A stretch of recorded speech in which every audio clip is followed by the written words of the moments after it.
आता मी तुम्हाला केस गळतीच्या समस्यांवर घेतल्या जाणाऱ्या ट्रीटमेंट बद्दल सांगणार आहे. मिझोथेरपी हा केस गळतीच्या समस्येवर एक उत्तम उपाय आहे, ज्यामध्ये डोक्यावरील त्वचेला जीवनसत्वांचा पुरवठा केला जातो आणि ते ती रक्ताभिसरण सुधारते, ज्यामुळे केस गळणे थांबते आणि केसांच्या वाढीस मदत होते. दुसरं आहे रिझोनेरा ऍक्टिव्हा. ही केस गळती थांबवण्यासाठी एक नवीन उपचार पद्धती आहे.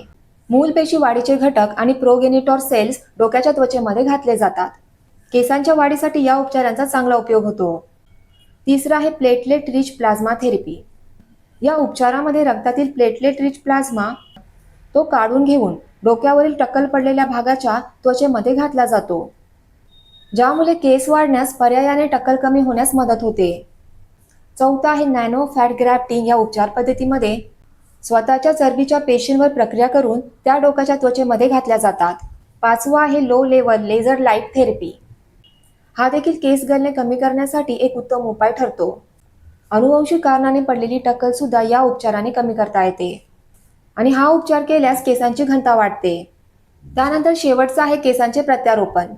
हा वाढत जाणाऱ्या टक्कलवरचा एक उत्तम उपाय आहे.